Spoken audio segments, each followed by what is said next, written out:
मुंबई जिला उपनगर cooperative housing federation limited के संयुक्त तत्वाधान में ये एवरी फ्राइडे 6 PM हाजिर होते हैं, आपको एक नया सब्जेक्ट, नया स्पीकर लेके। तो आप सभी का इसमें स्वागत है। और मैं आपका होस्ट और दोस्त सुनील शर्मा आप सभी का स्वागत करता हूं। दोस्तों, ये इसका लक्ष्य है मुंबई जिला उपनगर cooperative housing federation limited. Federation का पहला लक्ष्य होता है अवेयर करना, एजुकेट करना कोऑपरेटिव हाउसिंग सोसाइटी को। तो ये हम सिलसिला चला रहे हैं कि आप अवेयर हो, एजुकेट हो। हम अलग अलग महासेवा प्रभु सर की टीम तो नहीं, बाहर के जो आउटसाइडर्स, जो नॉलेजेबल लोग हैं, एक्सपर्ट लोग हैं, वो लोगों को हाजिर होते हैं सब्जेक्ट को लेकर, और उनके नंबर्स वगैरह भी शेयर करवाते हैं। जैसे आज हमारे फेडरेशन के एक्सपर्ट डायरेक्टर भी हैं और फेमस एडवोकेट भी हैं, हर मामलों के जानकार हैं, एडवोकेट अजीत मांजरेकर सर। आपका सर बहुत बहुत स्वागत धन्यवाद है। धन्यवाद धन्यवाद Sharma ji. Welcome sir. Team कन्वेंस, कोऑपरेटिव हाउसिंग सोसाइटी के जो इश्यूज होते हैं रीडेवलपमेंट से रिलेटेड, काफी सारा काम करते हैं और उससे हाउसिंग सोसाइटी के हजारों लोगों को राहत मिलती है। तो मैं यही कहूंगा, आज भी बड़ा अच्छा सब्जेक्ट लेके आए हैं सर। तो वो सब्जेक्ट के बारे में बताऊं उसके पहले एक खूबसूरत मोटिवेट लाइन के साथ में कि काबिल दोस्तों का होना भी शायद तकदीर होती है। काबिल दोस्तों का होना शायद तकदीर होती है, और बहुत कम लोगों के हाथों में ये लकीर होती है। बहुत कम लोगों के हाथों में ये लकीर होती है। मेरे हाथ में तो है, क्योंकि मेरे साथ में मौजूद है अजीत मांजरेकर सर, मेरे दोस्त और मेरे खास वेल भी सर। अजीत जी, आपको इस बोलिए खूबसूरत सर। लाइन के साथ में स्वागत है। थैंक यू और वेरी मच सर। आज, थैंक यू। तो थैंक यू सर। मुंबई जिला उपनगर कोऑपरेटिव हाउसिंग फेडरेशन लिमिटेड की तरफ से आप सभी पार्टिसिपेट का मैं स्वागत करता हूं। और मैं आप सभी से रिक्वेस्ट करता हूं, ये अपनी सोसाइटी के ग्रुप में ये लिंक डाल दे। साथ ही हमारा जो फेडरेशन का यूट्यूब चैनल है, उसके भी व्यू बढ़ते जा रहे हैं, उसपे भी सब्सक्राइबर्स है। तो आप सभी से रिक्वेस्ट है, सब्सक्राइब करें। महासेवा चैनल पे जैसे आपने प्यार दिया, वैसे ही फेडरेशन का यूट्यूब चैनल है, वहां पे हमने काफी सारे वीडियो अपलोड कर रहे हैं। तो वो यूट्यूब चैनल को भी आप कमेंट्स करें, सवाल करें। जो स्पीकर्स होंगे उनसे हम वो सवाल की कोशिश करेंगे। ये जो जितने वेबिनार हो रहे सब पे यूट्यूब चैनल पे आपको मिलेंगे। थोड़ा सा टाइम लगता है, 1-2 हफ्ते के बाद में अपलोड होता है, लेकिन हमारे लड़के लोगों से हम एडिटर से करवा के लेते हैं। तो आप ये वीडियो अपने सोसाइटी के ग्रुप में डालें और चैनल को, फेडरेशन के चैनल को सब्सक्राइब करें। आज का बड़ा ही इंपॉर्टेंट टॉपिक लेकर आए हैं हमारे जो आज के कीनोट स्पीकर हैं, advocate Ajit Manjrekar sir. Topic है adjudication of membership application and duties of the managing committee. मतलब सदस्यता जो मेंबरशिप है, वो मेंबरशिप का जो आवेदन का मूल्यांकन है, वो रिव्यू है। और साथ में मैनेजिंग कमेटी की ड्यूटीज है, उनकी कर्तव्य क्या है मैनेजिंग कमेटी के, वो सब बताने के लिए बड़ा ही इंपॉर्टेंट और यूनिक टॉपिक है ये। कम लोग वेबिनार्स में और रीडेवलपमेंट और डीन कन्वेंस और ये काफी सारे हो जाते हैं, लेकिन ये भी एक इम्पोर्टेंट टॉपिक है जिसको आज हमारे कीनोट स्पीकर मांजरेकर से लेके आए। तो मैं स्वागत करता हूं। और मैं आप सभी से रिक्वेस्ट यही करूंगा कि आप सभी से रिक्वेस्ट है कि मेंबर्स, ये उपनगर का फेडरेशन है, और उपनगर का मुंबई जिला उपनगर मतलब बांद्रा से लेके दहिसर तक, और उधर मुलुंड से लेके घाटकोपर और वो जो एरिया है वहां के लिए। तो आप ज्यादा से ज्यादा हाउसिंग सोसाइटी के जो लोग मेंबर्स नहीं है, मेंबर्स बने, क्योंकि ये यूनिक अवेयरनेस एजुकेशन है। साथ में मैगजीन्स भी आती है हमारे महासेवा की, जब मेंबर बनने के बाद साथ में आपको सैटरडे को फ्री एडवाइस भी है। साथ में इस तरह के वेबिनार हम एलएसी, लोकल एरिया कमेटी के थ्रू हर एक एरिया में ये आगे प्लान कर रहे हैं और हो भी रहे। दहिसर में शुरू कर रहे हैं अगले महीने से कि हर महीने एक छोटे से स्कूल में 50-100 हाउसिंग सोसाइटी के मेंबर्स, वहां के जो एलएसी के मेंबर से जो कन्वेनर है, वो अरेंज करेंगे मीटिंग। तो ये सिलसिला भी शुरू करें। मकसद है इम्पावर करें, अवेयर करें, एजुकेट करें आप सभी लोगों को। तो लक्ष्य है आपका। तो आपका होस्ट और दोस्त सुनील शर्मा एक बार फिर सब जो नए जुड़े हैं पार्टिसिपेंट, उनका स्वागत करते हुए जो आज का सब्जेक्ट है adjudication of membership application and duties of the managing committee. Managing committee की ड्यूटीज और जो सदस्यता के लिए मूल्यांकन होता है। मेंबरशिप बड़ा इंपॉर्टेंट टॉपिक है, आपको अवेयर एजुकेशन करने के लिए, मैनेजिंग कमेटी हो या सामान्य मेंबर हो, उनको अवेयर एजुकेट करने के लिए ये टॉपिक है। तो मैं स्वागत करता हूँ ज्यादा समय ना लेते हुए। सर का सेशन होने के बाद में हम आपके सवाल जवाब भी लेंगे, सर का नंबर भी शेयर जी जी करेंगे सर जी। अजीत सर का। Sir please welcome Ajit Manjrekar sir. Sir स्वागत है। Thank you very much Sunil ji. और आपका भी मैं धन्यवाद देता हूं, बहुत ही अच्छी शुरुआत की। और आज की शाम मुंबई जिला उपनगर कोऑपरेटिव हाउसिंग सोसाइटीज फेडरेशन की तरफ से हम जो कार्यक्रम ले रहे हैं, और उसका हर टाइम सुनील जी अच्छे से होस्ट करते हैं, और एकदम ग्राउंड लेवल पे रह के सब मेंबर्स के साथ अच्छे से कोऑर्डिनेशन करते हैं। हमारे एक बहुत ही अच्छे एसोसिएशन के माध्यम में वो आपसे इंटरेक्शन करते हैं। इसमें प्रभु जी का भी बहुत ही इम्पोर्टेंट रोल होता है हमारे सब चीज में, कि कैसे फेडरेशन के मकसद को कामयाब कर, जैसे सुनील जी ने कहा कि ज्यादा से ज्यादा लोगों तक पहुंचना, और हमारा एक ही उद्देश्य है कि सबको अवेयर करना है, सबको नॉलेज देना है, सबको वो सब बायलॉज की बहुत सारी मिसअंडरस्टैंडिंग होती है, कोई कुछ मैसेज भेजता है, कुछ चीज गलत वायरल हो जाती है, कैसे फंक्शनिंग हो, एडमिनिस्ट्रेशन कैसा हो, एक सोपे शब्द में और अच्छी भाषा में आप तक पहुंचाए, यही हमारा मकसद है। तो जैसे मैं फिर से फेडरेशन की तरफ से सभी मेंबर्स का स्वागत करता हूँ, आज के जो भी पार्टिसिपेंट है उनका स्वागत करता हूँ। और फेडरेशन के माध्यम में आज जो टॉपिक है कि एडजुडिकेशन ऑफ मेंबरशिप एप्लीकेशन और ड्यूटीज ऑफ मैनेजिंग कमेटी, ये बहुत ही महत्वपूर्ण टॉपिक है। और ये टॉपिक के ऊपर आज के तारीख में अगर आप देखोगे तो मुंबई में सबसे ज्यादा झगड़ा चल रहा है, या सब मिसअंडरस्टैंडिंग है, या बहुत सारे अपील्स या लिटिगेशन प्लांट हो रहे हैं।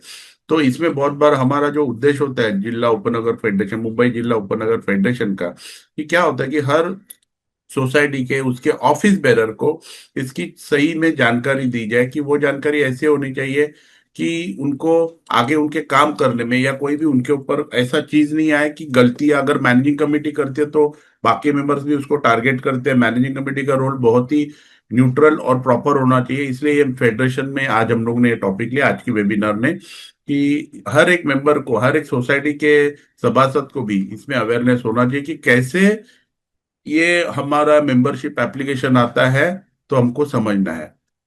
तो अभी हम लोग शुरुआत करते हैं।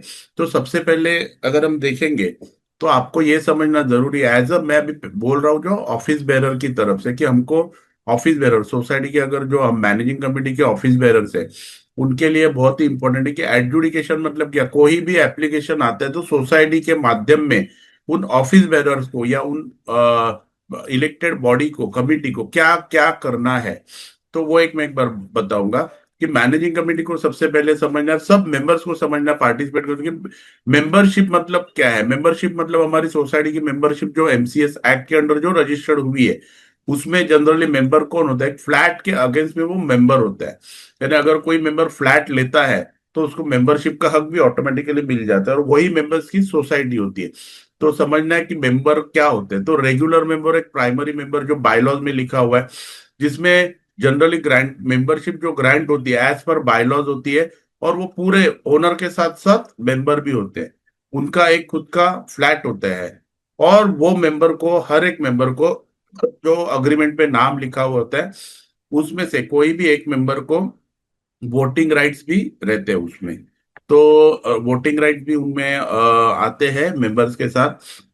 उसका पूरा उनको इलेक्शन कंटेस्ट करने का भी उनको पूरा हक होता है।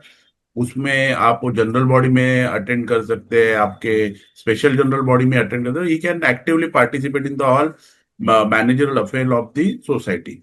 अभी उसके बाद आता है बी, जो रहता है वो दूसरे टाइप है मेंबरशिप का, जो रहता है associate member. Associate member generally वो को ओनर ऑफ द फ्लैट होता है। मतलब अगर अग्रीमेंट में पहला नाम है ए, दूसरा नाम है बी, तो A is primary member and B is the associate member. वो जनरली एप्लीकेशन जब हम मेंबरशिप का करते हैं, कोई भी इंटेंडिंग मेंबर करते हैं, तो उसके साथ दोनों का एप्लीकेशन होता है। कोई भी जितने अग्रीमेंट पे नाम है उतने मेंबर्स का एप्लीकेशन एट अ टाइम आता है। ए प्लस बी प्लस सी या ए प्लस बी, या जितने भी मेंबर है उनका सबका एप्लीकेशन आता है। उसे जो सेकेंडरी नंबर, सेकेंड नाम रहता है उसको एसोसिएट मेंबर बोलते हैं। इवन उनमें से ए या बी, उसमें से दोनों में से एक, they can take a written authorization and they can definitely vote for the election and all. Even they can contest the election in the if the primary member give you the undertaking as per appendix 10A, जो एक formal appendix रहता है जिसमें election contest करने के लिए associate member can authorise the primary member for the contesting election. अब ये हम लोग बहुत बार देखते हैं कि एक नया एक चीज आया कि एसोसिएट मेंबर, वो भी एसोसिएट मेंबर की अगर मैं बात करना चाहूंगा तो उसके ऊपर भी बहुत सारा चीज अभी अपडेट्स आए हुए। एक नया अमेंडमेंट जो आया था 2019 में, वो वो बेस पे एसोसिएट मेंबर जो हम लोग कहते हैं कि कौन एसोसिएट मेंबर बन सकता है, जो मैंने पहले बोला कि अग्रीमेंट में जितने नाम है उतने सब मेंबर प्राइमरी मेंबर और बाकी के एसोसिएट मेंबर होते हैं। बट अभी ब्लड रिलेशन में अगर कोई है तो without having the name in the agreement they can become a member of the society, उसको भी एसोसिएट मेंबरशिप मिल जाती है। उसमें सिंपल एक प्रोसेस होता है कि अपेंडिक्स भरना होता है एज पर बायलॉ, और दूसरा 100 रुपीज उसका चार्जेस भरना होता है। बट वो they should be the family definition जो बायलॉज में लिखा हुआ है कि ब्रदर सिस्टर मदर फादर जो वहां पे रह रहे हैं उनके साथ मेंबर के साथ, उनको पूरा हक है एसोसिएट मेंबर बनने का। तीसरा चीज है नॉमिनल मेंबर। अभी नॉमिनल मेंबर कौन होता है, तो ये जनरली हमको समझना है। Nominal member is just a member who is residing in the society premises. तो वो लीव एंड लाइसेंस वाला भी हो सकता है या कोई पेइंग गेस्ट हो सकता है, उसको भी एक ऑफिशियली नॉमिनल मेंबर बना सकते हैं एज पर बायलॉ नंबर 34। उसमें आप उसको प्राइमरी मेंबर बनाने के बाद no ownership rights of the flat and acts as a trustee only. So we need to understand उसको सिर्फ हम लोग ट्रस्टी यानी एक just kind of caretaker उनको रखते हैं। उसमें उनके फ्लैट के कोई भी अधिकार नहीं रहते, उनको ना वोटिंग राइट्स होते, ना वो इलेक्शन कंटेस्ट कर सकते हैं, और ना वो फ्लैट का कोई लोन ले सकते हैं, ना वो फ्लैट के ऊपर कोई क्रेडिट कार्ड ले सकते हैं without consent of the original member. तो ये नॉमिनल मेंबर लाइक एक केयर टेकर होता है, उसका कोई भी फ्लैट के ओनरशिप से कंसर्न नहीं होता है। अभी तीसरा और एक बहुत इंपॉर्टेंट चीज जो अभी हम लोग देख रहे हैं, एमसीएस एक्ट में बहुत सारे उसके ऊपर अमेंडमेंट्स आ रहे हैं, जजमेंट आ रहे हैं, जो होता है प्रोविजनल मेंबर। अभी इसमें as per 2019 amendment of MCS act, अभी का जो प्रेजेंट सिनेरियो है वो उसमें ऐसा लिखा हुआ है कि the provisional member is a temporary member who has been admitted after death of a member on the basis of the nomination. यानी बहुत बार ऐसा होता है कि नॉमिनी, जैसे मैंने बोला कि अभी डे बाय डे नए नए अपडेट्स आ रहे हैं, तो एक चीज समझना बहुत जरूरी है कि जब भी मेंबरशिप लीगल हेयर के पीछे किसी का भी नॉमिनेशन पे आता है, the society has to accept the nomination if they have registered with the society. और वो नॉमिनेशन को आपको जनरल बॉडी में फिर से स्टैंड कराना है, और वो मेंबर को उनको आपको मेंबरशिप देता है। अभी ये प्रोविजनल मेंबरशिप के जरा बोल वेबिनार में प्रोविजनल मेंबरशिप मेंबरशिप के ही राइट्स होते हैं, उनको कोई भी ओनरशिप के राइट्स नहीं होते हैं। तो he is only enjoying the membership till legal heirs of the deceased are admitted as a member. वो टेम्पररी काइंड का होता है, यानी जिसमें उनको सिर्फ प्रोविजनल मेंबर यानी मेन मेंबर या ओरिजिनल मेंबर रिकॉर्ड पे आने तक ही होता है। अभी ऐसा भी होता है कि बहुत बार प्रोविजनल मेंबर ही फिर बेसिक मेंबर या प्राइमरी मेंबर बन सकता है आफ्टर कंप्लाइंग द डॉक्यूमेंटेशन। क्योंकि नॉमिनेशन पे बेस पे जो भी मेंबरशिप दिया जाता है वो मेंबरशिप आपको ओनरशिप नहीं होता है। There is a difference between the nominee and owner and member. तो nominee is also the trustee of the property, इसलिए सेक्शन 154 बी ऑफ एंड और 18 सी ऑफ एमसीएस एक्ट उसमें क्लियरली लिखा है provisional member is a trustee of the flat. तो उसको membership नहीं मिला जाता है या उसको ओनरशिप नहीं होता है, वो प्रोविजनल मेंबर होता है। He is only just assigned the membership as a caretaker of the property. उसके बाद 154 बी 18 बी में जॉइंट मेंबर भी लिखा हुआ है कि जॉइंट मेंबर मतलब क्या है, a person joining in an application for registration of the society as a member और granted membership after society's registration. ये भी एक ज्वाइंट मेंबर के ऐसे ही है, जिसमें आप लोग दोनों मेंबर, ये जनरली ओपन प्लॉट में होता है कि आप उसमें ज्वाइंट मेंबर भी ले सकते हो कि एक मेंबर के साथ और दूसरा मेंबर आ सकता है, लेकिन उसमें भी अग्रीमेंट का होना ज्वाइंट मेंबरशिप में या उसके राइट्स रहना बहुत ही इंपॉर्टेंट है। सिर्फ आप वो नॉमिनेशन पे ऊपर या आप उसको सिंपल एप्लीकेशन करके नहीं ले सकते। तो ये भी एक रिलेटेड विद द टाइटल है, उसमें टाइटल डॉक्यूमेंट भी वेरीफाई करना चाहिए। अभी मैनेजिंग कमेटी को एक ध्यान रखना है कि कोई भी मेंबरशिप एप्लीकेशन आता है तो as per prevailing norms every membership rights has to be filed before the membership application has to be filed before the managing committee। अभी मेंबरशिप राइट्स कैसे आते हैं सोसाइटी के सामने कि अगर हमारा कोई मेंबर है या कोई भी फ्लैट ओनर है, वो ट्रांसफर करने के लिए बेसिक जो डॉक्यूमेंट्स होते हैं, वो डॉक्यूमेंट में एक बार लिस्ट आपको पढ़ना चाहूंगा। एक आपको लिस्ट बता दूंगा। एग्रीमेंट फॉर सेल मतलब जहाँ पे सेल होता है, ट्रांसफर होता है। सेल डीड होता है मतलब सेल, फिर से उसी में भी कंसिडरेशन आता है। गिफ्ट डीड आता है। गिफ्ट डीड मतलब इन रिलेशन हो या आउट ऑफ रिलेशन हो, लेकिन गिफ्ट डीड करके हेड होता है, वो आप देख सकते हो।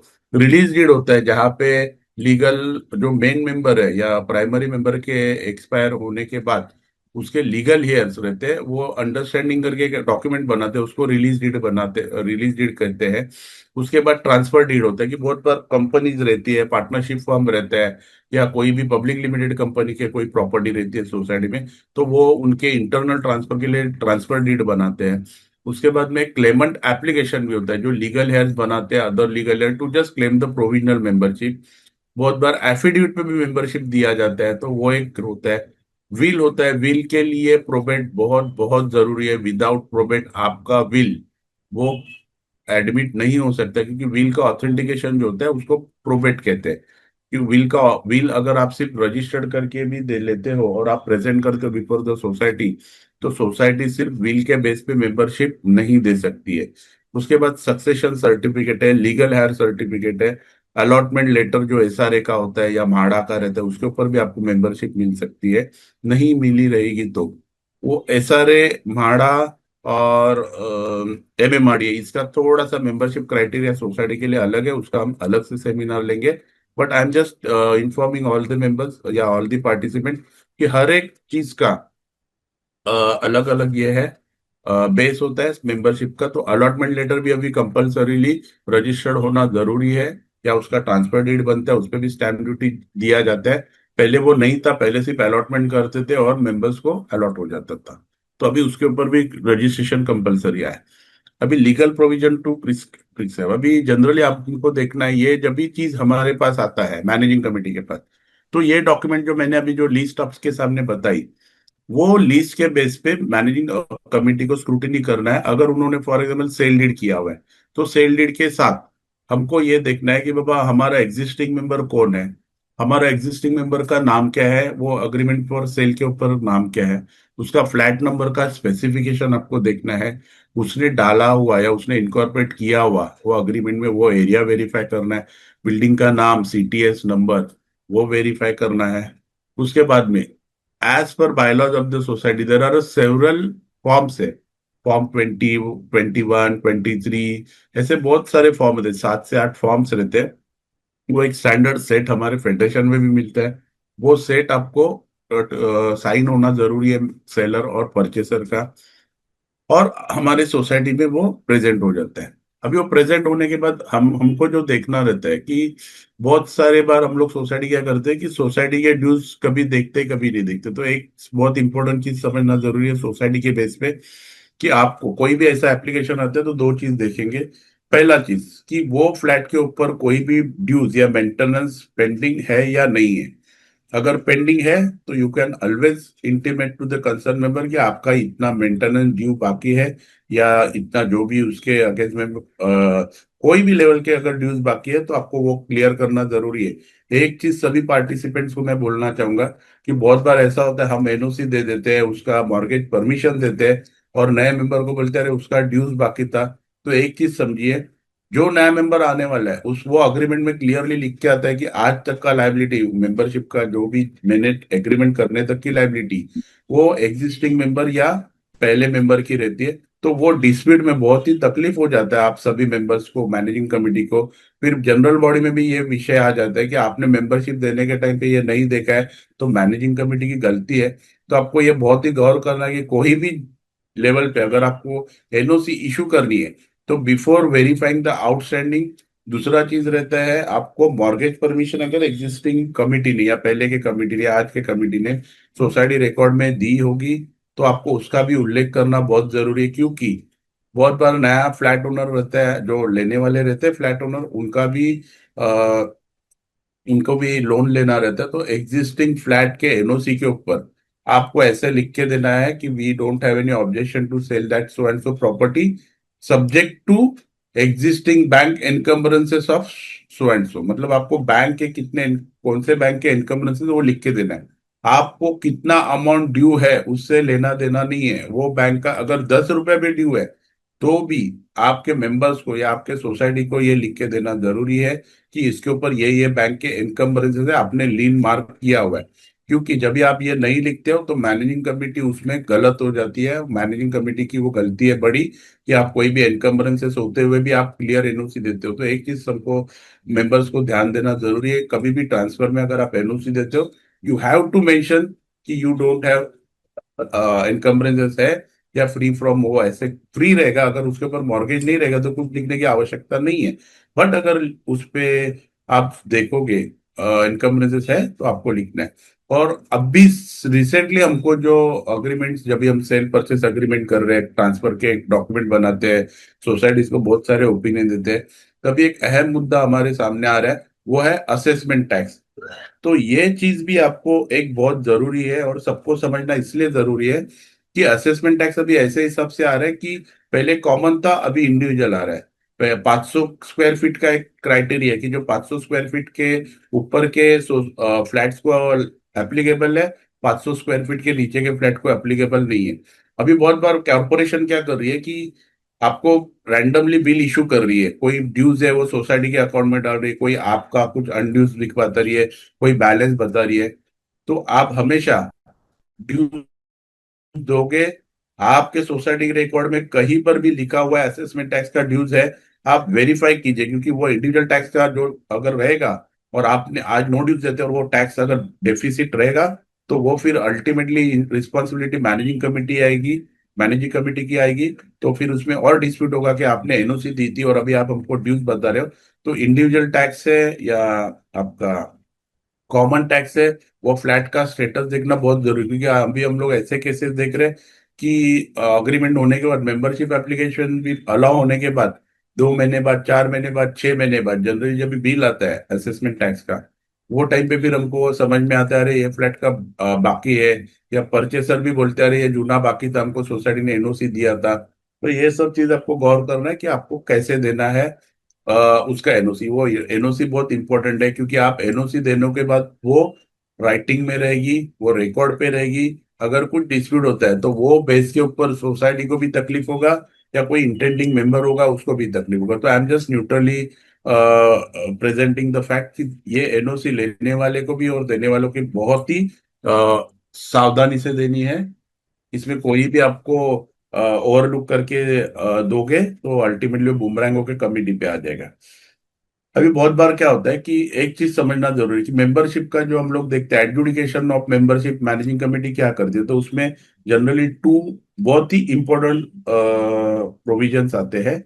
जो सेक्शन 22 और सेक्शन 23, ये दोनों सेक्शन है वो it is related to the transfer of membership of the flat. ये जो इतने इंपॉर्टेंट सेक्शंस है कि ये दो सेक्शंस के अंडर में, ये दो सेक्शंस के प्रोविजन में you may approach to the deputy registrar of the society, या जहां पर भी ये दो सेक्शन डिस्प्यूट आ जाते हैं मेंबरशिप का, और society if not in the position to allow और डिसअलाउ या जो भी अगर उसमें नहीं देती है कोई भी उसका डिसीजन, तो the concern member has the rights to approach the deputy. अभी सेक्शन 22 में क्या कहा है कि कौन मेंबर बन सकता है और कैसे बन सकता है।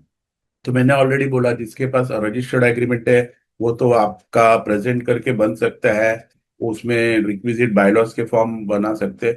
उसमें बहुत इंपॉर्टेंट एक प्रोविजन आपको समझना सबको जरूरी है कि जब भी आप कोई भी मेंबरशिप एप्लीकेशन आता है सोसाइटी के पास, तो सोसाइटी का एक बहुत इंपॉर्टेंट रोल रहता है और एक मैनेजिंग कमेटी का एक रोल रहता है कि जो मेंबरशिप एप्लीकेशन होते हैं वो मेंबरशिप एप्लीकेशन जनरली सेक्रेटरी या चेयरमैन के पास एड्रेस होते हैं।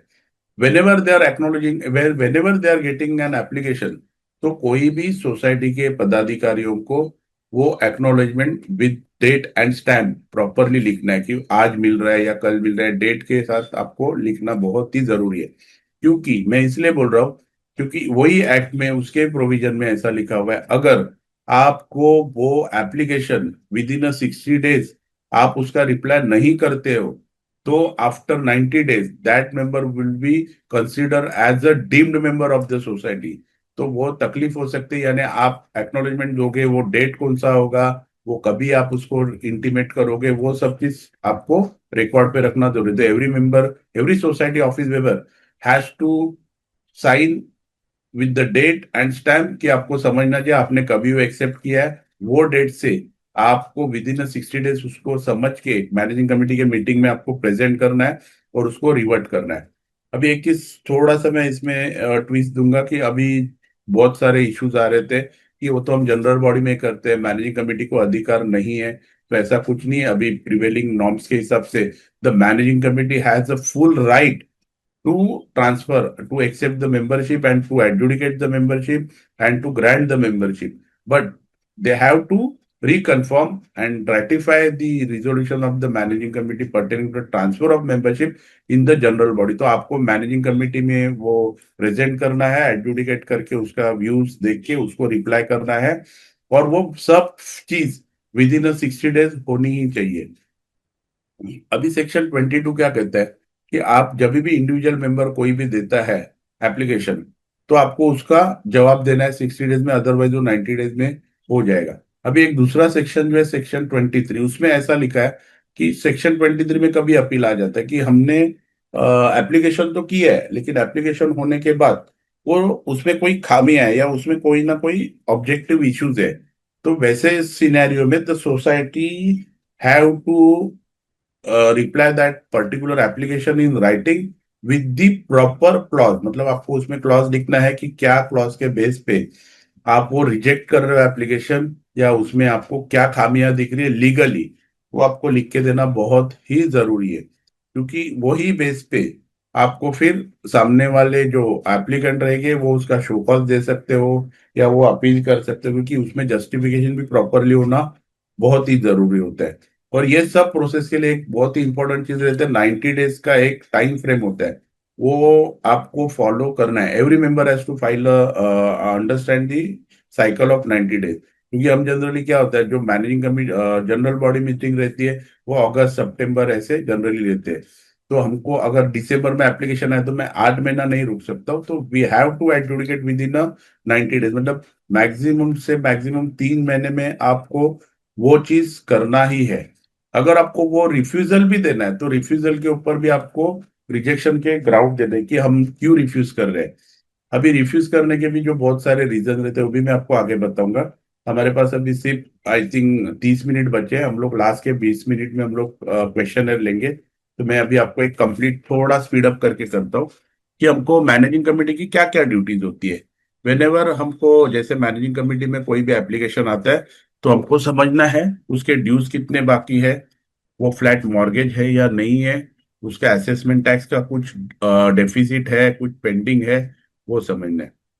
उसके बाद जैसे ही मेंबरशिप का एप्लीकेशन आता है, managing committee has to call. Managing committee मतलब जो ऑफिस बेरर है उसको वो application in the committee meeting में प्रेजेंट करना है। प्रेजेंट होने के बाद उसका वेरिफिकेशन होगा, वो एप्लीकेशन का पूरा स्क्रूटिनी होगा कि वो एप्लीकेशन में क्या सोसाइटी के फॉर्म दिए हैं, आपने क्या नहीं दिए हैं। जनरली हम लोग ऐसे ये करते हैं, इंसिस्ट करते हैं इंटेंडिंग मेंबर को कि वो एक इंडेमनिटी बॉन्ड दे देवे, कि जिसमें हमारी मैनेजिंग कमेटी भी प्रोटेक्ट होती है और अपने सोसाइटी के भी राइट्स और सब प्रिव्यूडाइज रहते हैं। कि बहुत सारे रिजोल्यूशन उनको मालूम नहीं होते, तो वो एक लिखना जरूरी होता है कि मैं इंटेंडिंग मेंबर हूँ। तो अगर मुझे इंटेंडिंग मेंबर का इंडेमनिटी बॉन्ड देने की, मैं सोसाइटी का रिजोल्यूशन फॉलो करूंगा, I will pay the maintenance regularly, या जो भी उसके पास रिजोल्यूशन है वो भी मैं फॉलो करूंगा। कि बहुत बार ऐसा होता है कि मेंबर नए नए आ जाते हैं लेकिन वो लिख के कुछ नहीं देते, तो फिर वो डिस्प्यूट में आते हैं कि हमने तो ये एक्सेप्ट नहीं किया था, हमारे ऊपर वो बाइंडिंग नहीं है। But every intending member once become a member of the society, he has to follow the bylaws of the society। उसके बाद एक बहुत इंपॉर्टेंट मसला आता है हमारे सामने, जो अभी रिसेंटली हमने केस में ऑब्जर्व किया है हाई कोर्ट के। उसमें कैसे होता है कि जनरली आपको सबको मालूम है, हम जब भी अग्रीमेंट फॉर सेल जब भी मैनेजिंग कमेटी के सामने आता है तो एक डॉक्यूमेंट जो ले होता है वो अग्रीमेंट फॉर सेल। 90% केसेस में यही टाइटल डॉक्यूमेंट होता है कि हमने एग्रीमेंट फॉर सेल किया और वो मेंबर्स और वो सोसाइटी के सामने प्रेजेंट किया। तो आप सभी पार्टिसिपेंट को मैं एक बोलना चाहूंगा कि एक चीज समझिए sir, agreement for sale is not the final document. सिर्फ हमारे बॉम्बे में अग्रीमेंट फॉर सेल हो रहा है और हम समझते हैं कि एग्रीमेंट फॉर सेल हुआ मतलब मैं ओनर हुआ।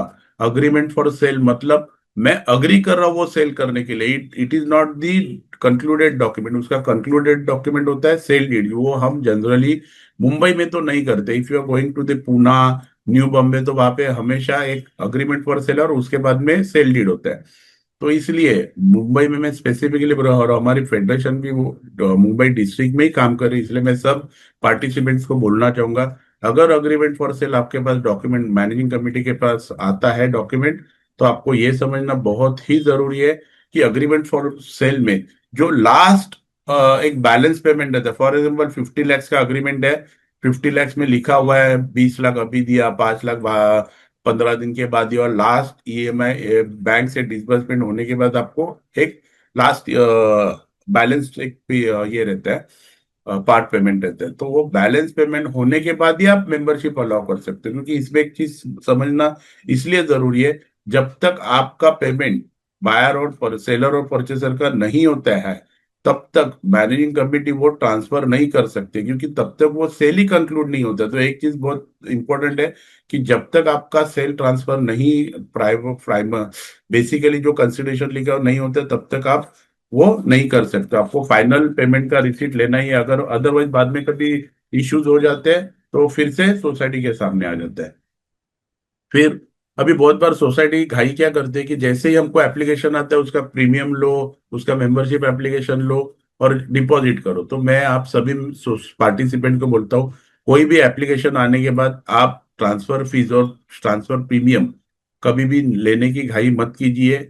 सबसे पहले मेंबरशिप एप्लीकेशन एडजुडिकेट कीजिए, और उसके बाद में आपको जो भी प्रोसेस करना हो कीजिए। क्योंकि बहुत बार हम क्या है, आज चेक मिल गया, आज शाम को डाल दिया, 2 दिन में क्लियर हो गया, तो उसका एलिगेशन काउंटर ये आता है, आपने मेरा मेंबरशिप में अगर कुछ इशू था तो आपने मेरा ये ट्रांसफर प्रीमियम क्यों लिया, 25,000 क्यों लिया, ट्रांसफर फीस क्यों लिया। तो वो सब चीज आप बाद में ले सकते हो, बट आपको पहले उसको जवाब देना है हाँ या नहीं। अगर है तो आप definitely you can deposit in the bank, लेकिन उसमें कुछ खामियां हैं तो आप डालोगे तो वो एक तकलीफ में आ सकते हो।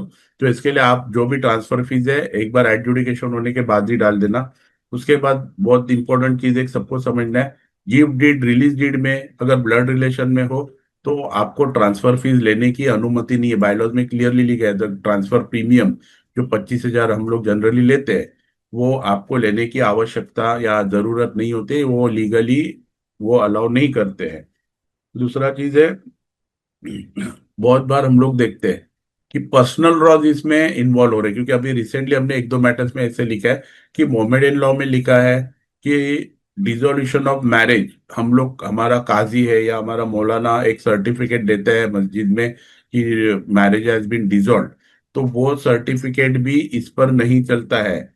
व्हील में आपको अगर कोई, उनके लॉज में ये भी लिखा है कि व्हील का प्रोबेट करना आवश्यकता नहीं है, लेकिन एमसीएस एक्ट में लिखा हुआ है व्हील का प्रोबेट के सिवा managing committee can not authorise to transfer the membership. तो ये बहुत सारे पर्सनल लॉज अलग है, वो अलग चीज के लिए यूटिलाइज हो सकते हैं, बट अंडरस्टैंड वन थिंग, आपको एमसीएस एक्ट में इट इज अ मैंडेटरी कि आपको वो सब जो फॉर्मेलिटीज है प्रोबेट की है या प्रॉपरली कोर्ट ऑर्डर की, उसके सिवा आप मेंबरशिप नहीं दे सकते हो।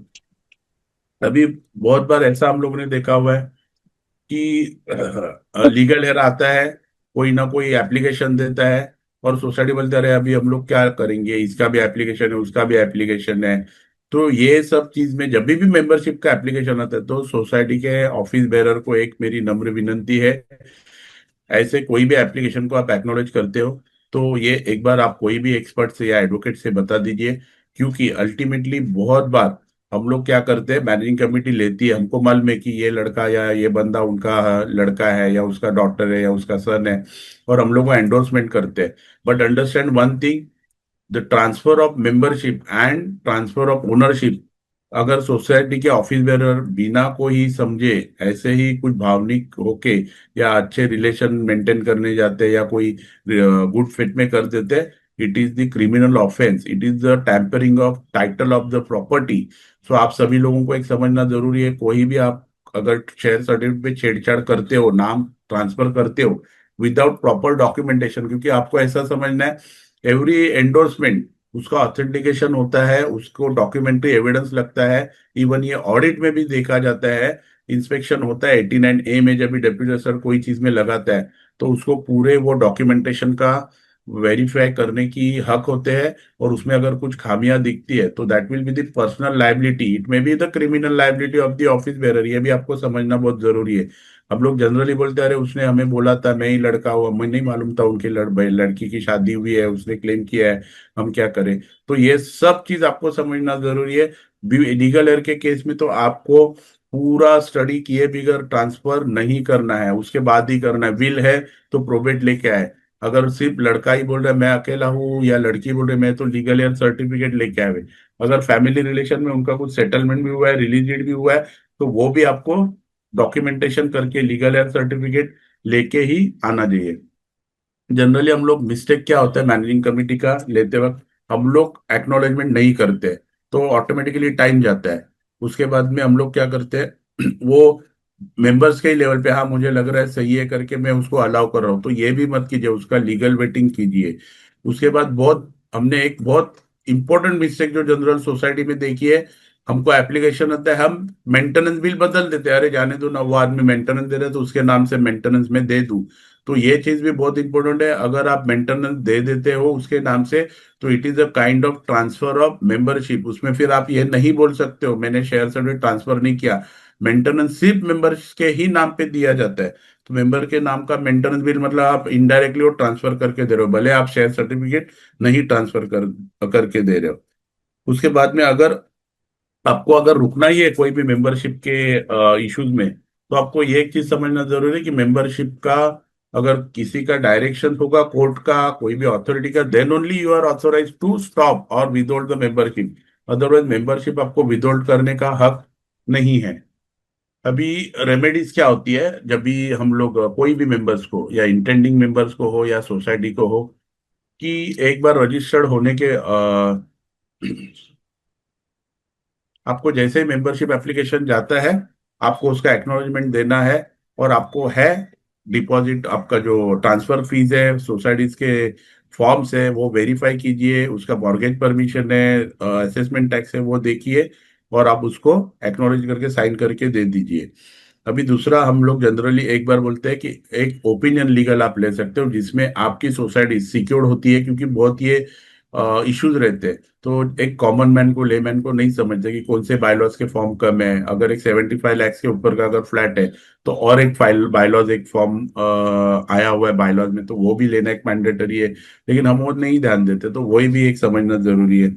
उसके बाद में document, every document registered document ही होना जरूरी रहता है। बहुत बार ऐसे मेंबर्स कहते हैं कि अरे ये तो हमारा भाई का ही था, इंटरनल ट्रांसफर है, चलता है, मेरे को वकील ने बोला 500 रुपए के स्टैम्प पेपर पे है, कुछ उसमें एग्जाम्पशन नहीं है।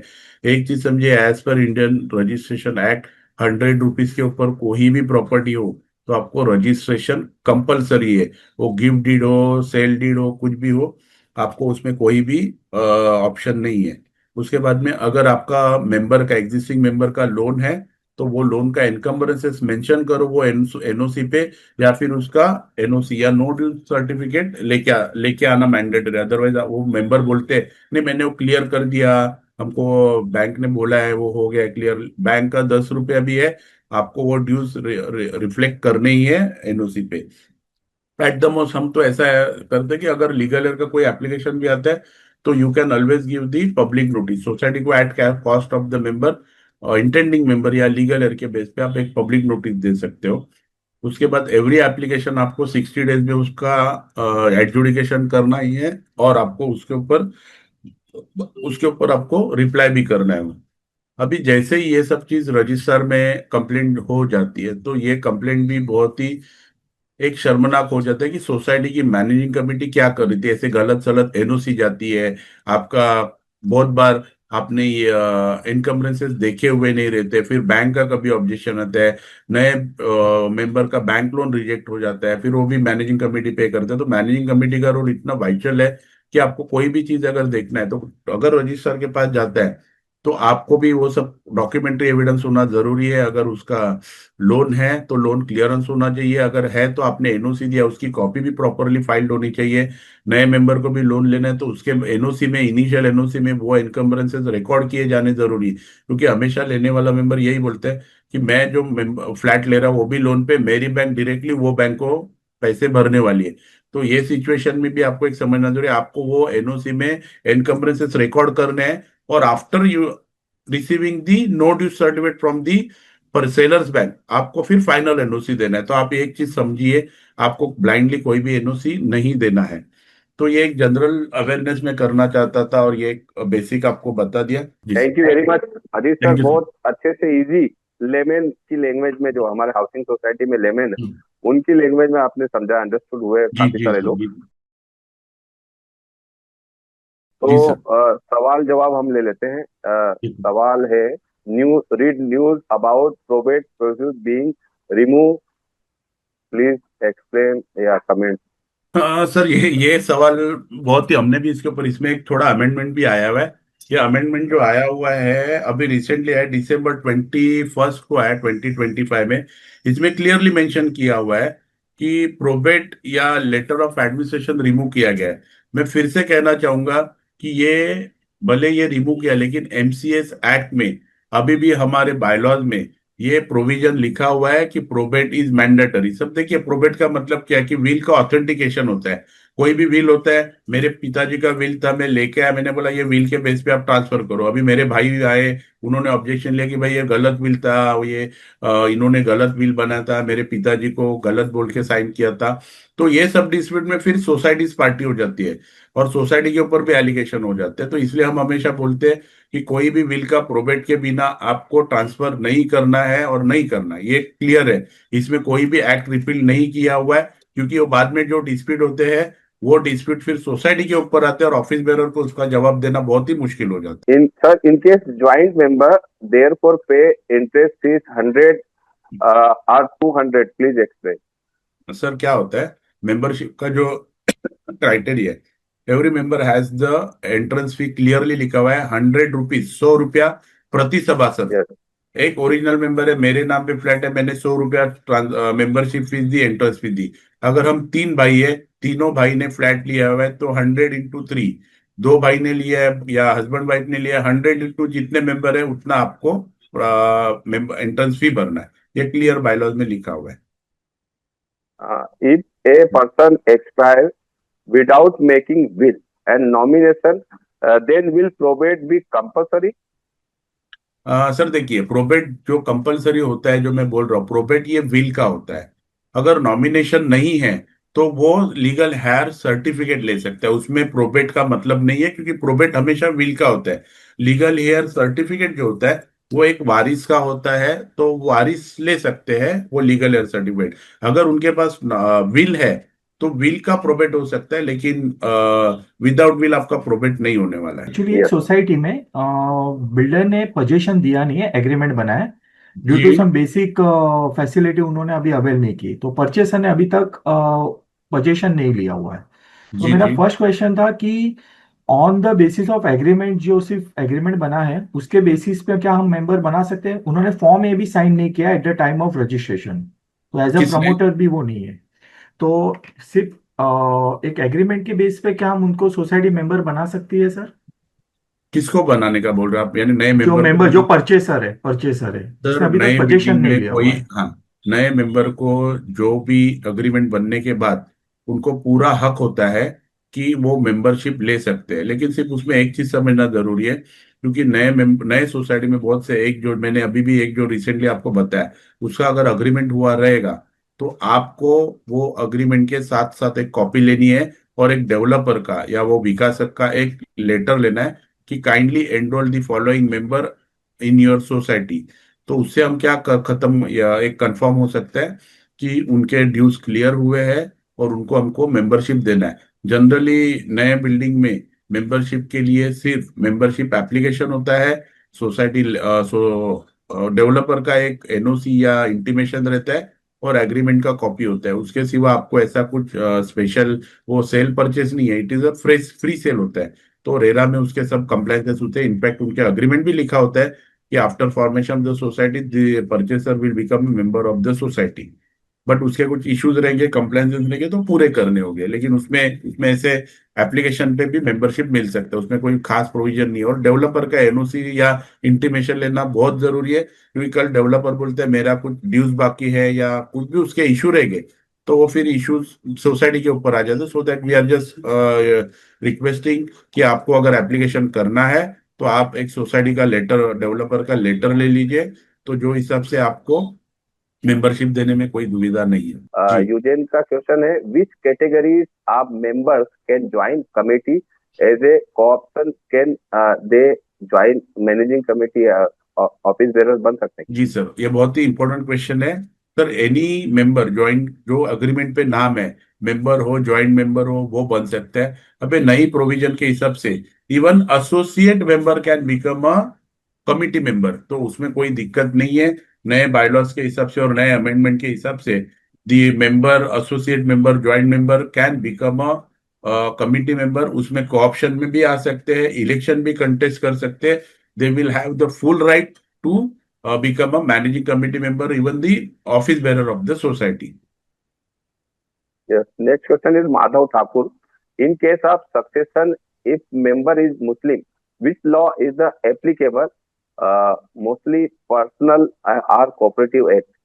सर ये भी अभी बहुत सारी In सोसाइटी में हम देख रहे हैं। बेसिकली अंधेरी में मैंने अभी बहुत सोसाइटी में ये ऑब्जर्व कर रहा हूँ कि जब भी एप्लीकेशन होता है तो वो बोलते हैं अरे भाई मेरे मुस्लिम लॉज के हिसाब से हमारा तलाक हुआ है, ये मेरे पास सर्टिफिकेट है, हमारे मुस्लिम लॉज के हिसाब से विल का प्रोबेट करना जरूरी नहीं है, लिखा हुआ है। और ये सही है, मुस्लिम लॉज के उनके पर्सनल लॉज में वो नहीं है, उसमें मैंडेट नहीं है। But the society is functioning as per the provision of Maharashtra cooperative societies act, उसमें क्लियरली प्रोविजन में लिखा हुआ है अगर आपको रजिस्टर्ड डॉक्यूमेंट है तो ही आपको मेंबरशिप देना है, अगर विल है तो आपको प्रोबेट लेके आना है, अगर आपका डिवोर्स हुआ है तो you have to file a divorce decree of the court.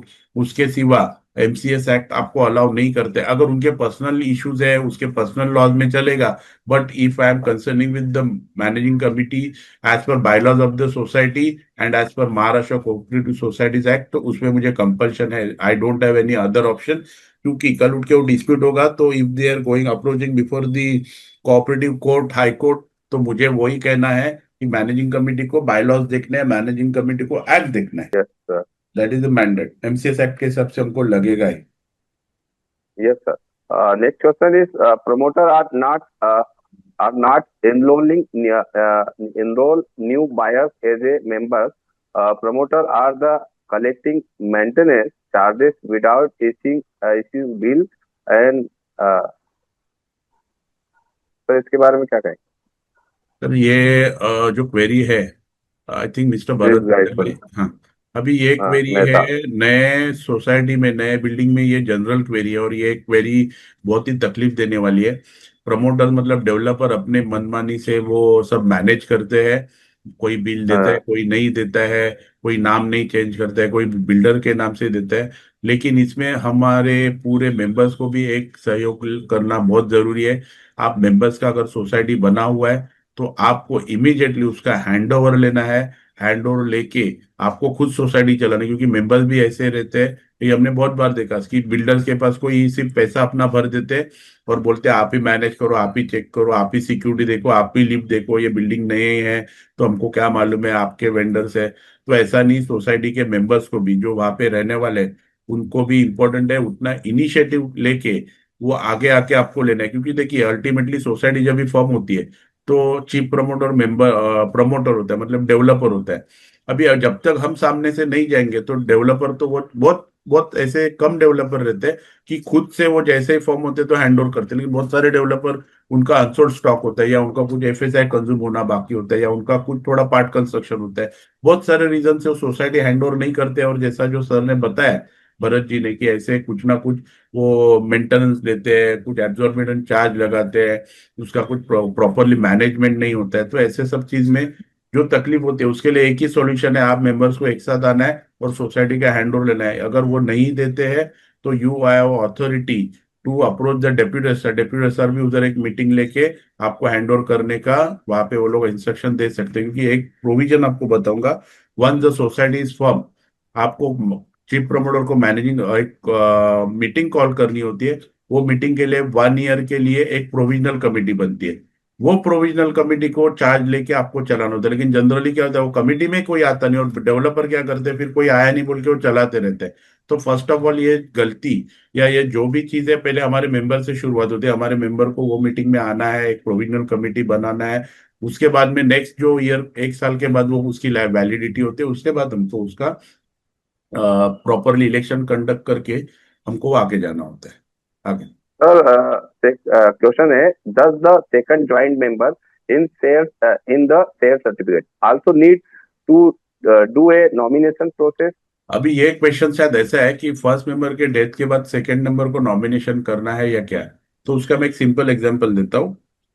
A and B, for example husband wife है, हस्बैंड एक्सपायर होता है, ए इज एक्सपायर्ड, और बी को वो क्लेम करना है। तो एक चीज समझिए, एज पर एमसीएस एक्ट, ए का अलग शेयर है, बी का अलग शेयर है। ए और बी 50-50% ओनर है। जैसे ही ए एक्सपायर होते हैं तो उसके राइट्स ओपन हो जाते हैं, तो वो राइट्स बी को ऑटोमेटिकली वाइफ को नहीं जाते हैं। ये एक सब मेंबर्स को या सब पार्टिसिपेंट को समझना बहुत जरूरी है, क्योंकि लोगों का हमेशा एक मिसअंडरस्टैंडिंग होता है, अरे वो उसकी वाइफ है, अभी तो वो ओनर हो गई। तो वैसे नहीं होता है। अलग अलग थोड़े से डिफरेंसेस है मोमेडियन लॉ में और हिंदू में। लेकिन जैसे ही आपका हिंदू लॉ के हिसाब से या एमसीएस एक्ट में जो हिंदूज रहते हैं उनके लिए एक ऐसा प्रोविजन है, जैसे ही ए और बी का फ्लैट है, हस्बैंड एक्सपायर हुआ, तो उसके पीछे उसकी मदर और उसके बच्चे और उसकी वाइफ, ये सब, अगर उनको एक लड़का है, वाइफ है, और उसकी मम्मी है, mummy is consider as a legal heir, तो उनको 3 लीगल हेयर है। तो दैट वो 50% शेयर में 3 जन आ जाते हैं। तो वो तीनों के शेयर कंसीडर करने जरूरी है, क्योंकि बहुत बार ऐसा होता है कि मेल के मम्मी के शेयर नहीं लिया जाता, सिर्फ वाइफ और बच्चों को कंसीडर किया जाता है। तो वैसे नहीं है। आप क्लियरली देखिए, एक्ट, इंडियन सक्सेशन एक्ट में क्लियरली लिखा हुआ है कि after death of the male person, आपको उसके मम्मी के शेयर उसमें आते हैं, वाइफ के तो आते ही है, और उसके बच्चों के भी आते हैं, वो इक्वल शेयर्स आते हैं। तो उसमें आपको प्रोसेस फिर से लीगल हेयर सर्टिफिकेट लेना है, अगर विल रहेगा तो प्रोबेट लेना है, या फिर आपको उसका रिलीज डीड करके इंटरनली अंडरस्टैंडिंग है, तो you can definitely go before the society with the registered release deed. I just wanted to ask you with respect to the previous question which one of the colleagues had asked in this meeting, that in case of the new redevelopment project, the owners have already been occupying the premises. The developer says that you pay the maintenance without any bill. Then I will propose to form the society, and thereafter we will move for the provisional committee and membership. Can you just give us a little bit opinion on this? Can you repeat, please? The project has already been developed. Yeah. The members have occupied the purchasers have occupied the premises, that is the particular flats. Now, when it comes to the formation of the society, registration of the society, in spite of 8 years being passed, getting the occupation certificate, the developer says without the maintenance bill, without giving the accounts, you pay the maintenance first. Whatever you want to pay, 50% you pay. Then I will think of forming the society. In that case, what would you opine? Sir, ये एक बहुत ही important चीज है, और ऐसे बहुत ही वारदात हो रहे हैं। आपका नंबर शेयर कर दीजिए, 9699667090।